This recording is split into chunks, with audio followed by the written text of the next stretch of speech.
Hi, I'm Snez, personal trainer, healthy lifestyle coach, and your guide to feeling your best. This podcast is a segment from my weekly radio show, Wellbeing Wednesdays, broadcast live on 88.6 Plenty Valley FM.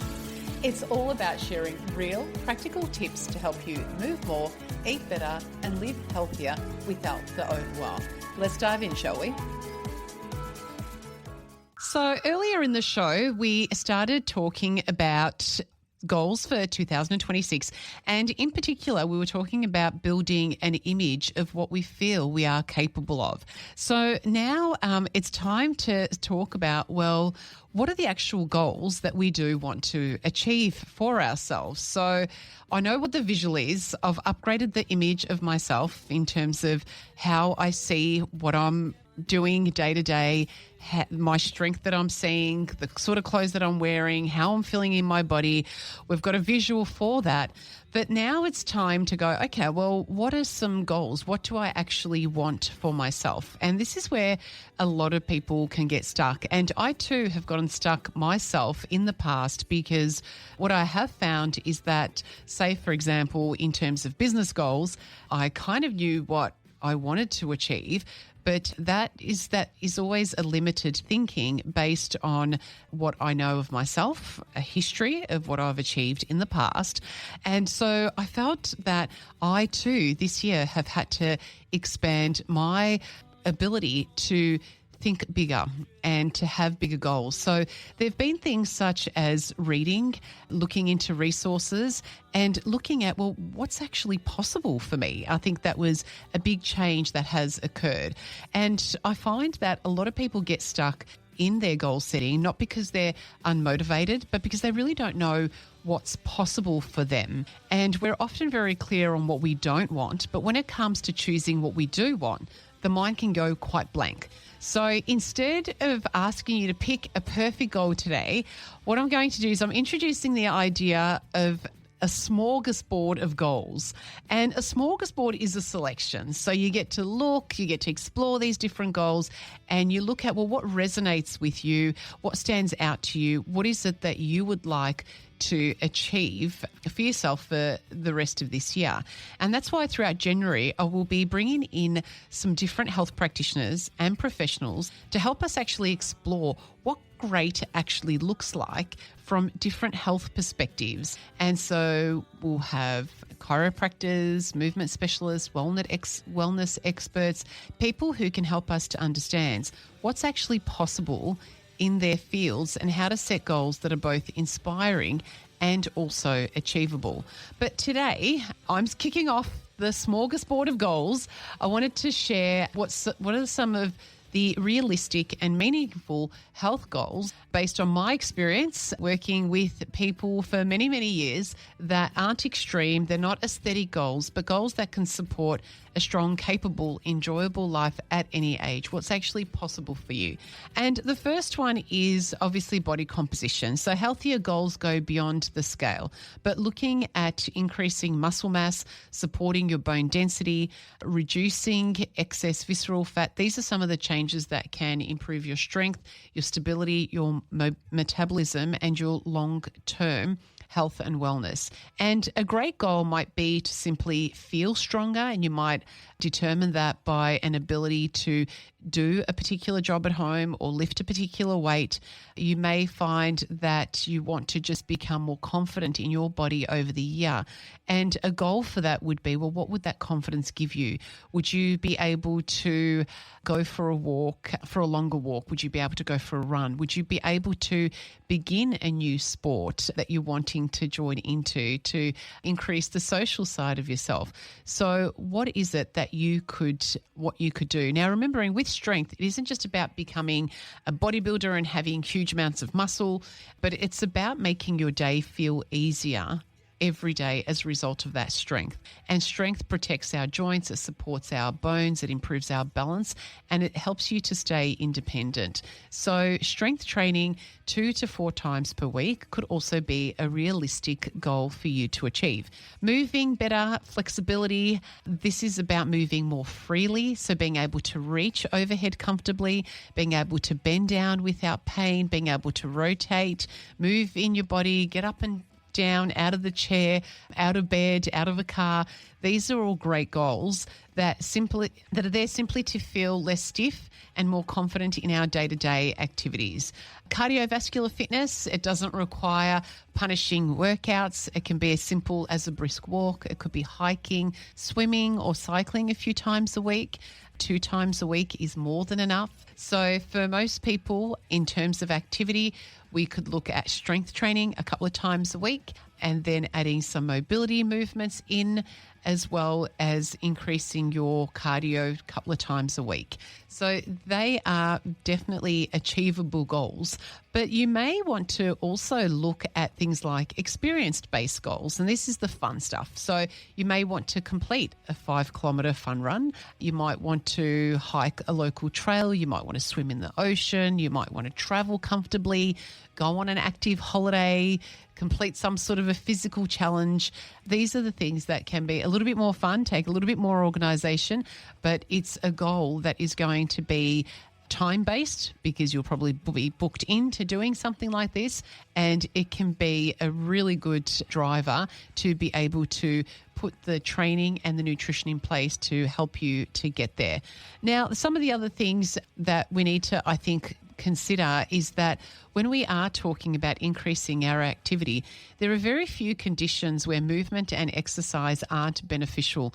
So whether that be arthritis or osteoporosis, these are some of the conditions that people generally tend to reduce their activity or stop activity as a result of these conditions, or whether that be joint pain. But the right type of exercise in the right dose can improve your function, your strength and confidence in these conditions. So the biggest thing, I think, as we are reflecting on some of these goals is to make sure that we don't put age or ability as a barrier, that we can make these changes in a variety of ways throughout different stages in our lives.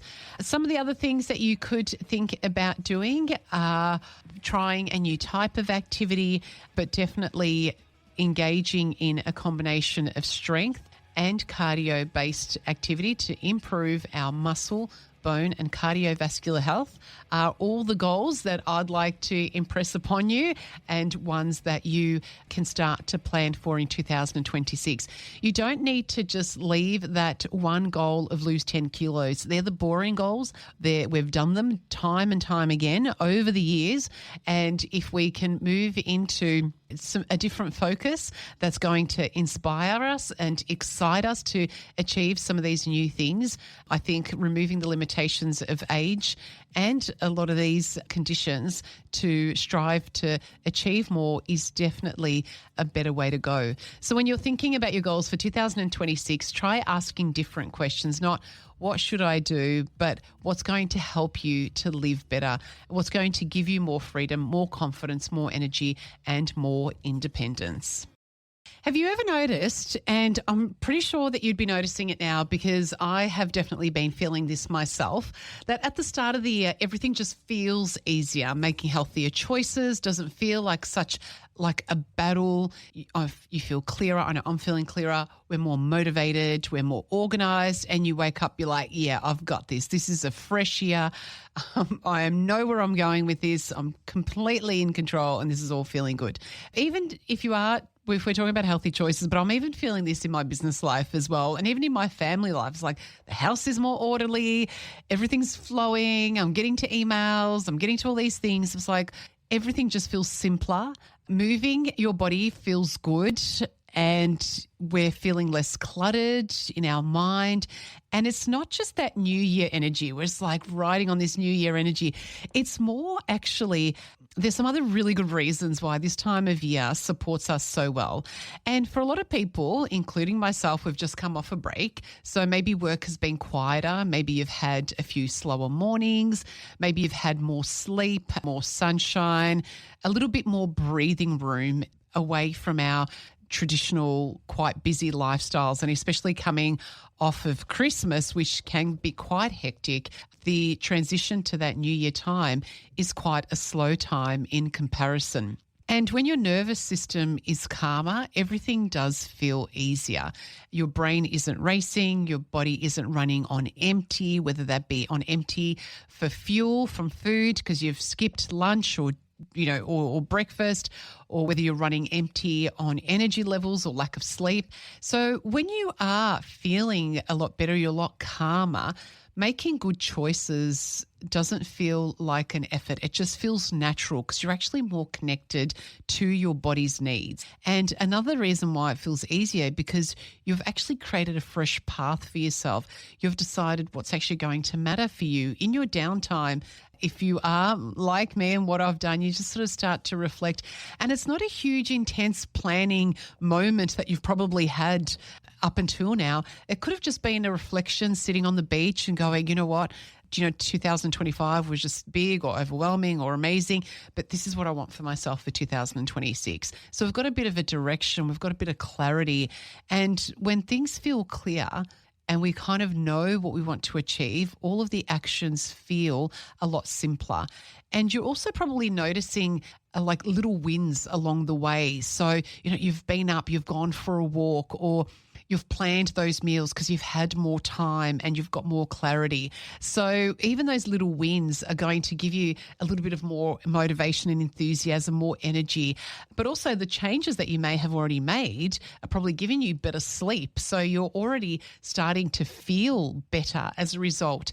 And that feels good. Success is motivating. It's like spinning a wheel. But the thing is that as soon as life sets in, usually when the kids go back to school or in that February time, work starts to get busier, stress starts to creep back in, time starts to feel a little bit tighter and routines get disrupted.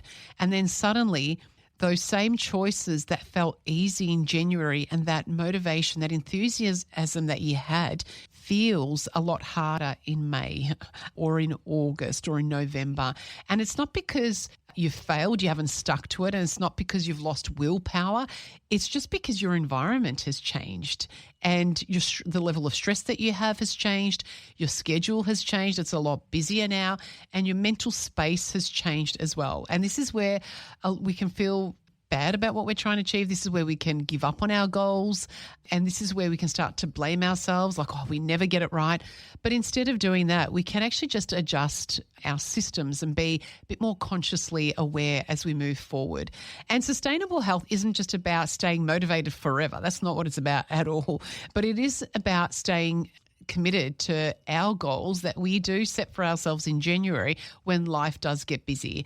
And we might need to find alternative solutions to keep active. We may need to find alternative solutions in the way that we plan our meals. So what can we actually do to help us stay on track when life does start to get busy and we're sort of thrown into the busyness and the activity that inevitably this year will become? So the first one is make sure that you're protecting the basics that are going to make you feel good.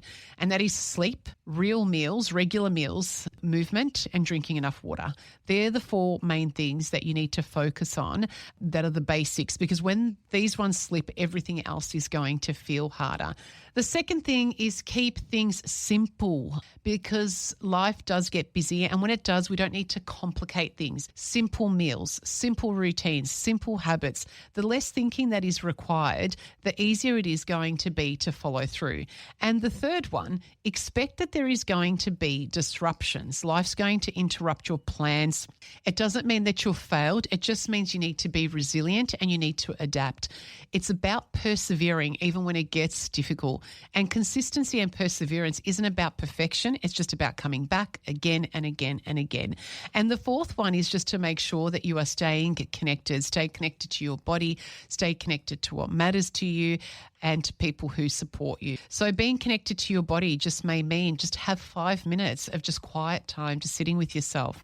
To what matters to you, it may mean that at this point in time when you are feeling so motivated that you write things down on a piece of paper and you carry it with you, or you put it as a notification, a reminder to come up every day on your phone.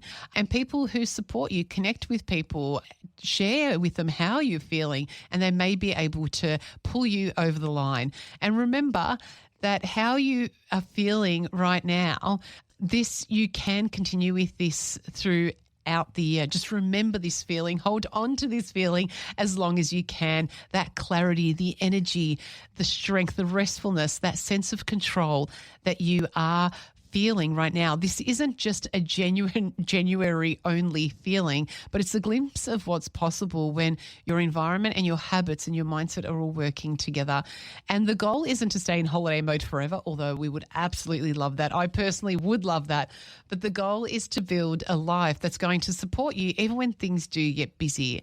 And that feeling that you're feeling this shift right now, it's not luck, it's not awareness, but it's just the space that this time of year does create for ourselves, and we can definitely make lasting change when we try to hold on to some of the environment that is causing this ease at this point of the year. Thanks for joining me on this segment from Wellbeing Wednesdays, as heard live on 88.6 Plenty Valley FM. If you enjoyed this episode, share it with someone who might find it helpful and subscribe so you never miss a show. Want to catch the live broadcast? Well, you can tune in Wednesdays from 12 till 2 p.m. on 88.6 Plenty Valley FM, or find my info on Wellbeing Wednesdays with Snez, the Facebook group. Take care, stay healthy, and remember, it's the little choices every day that create big changes. Talk soon.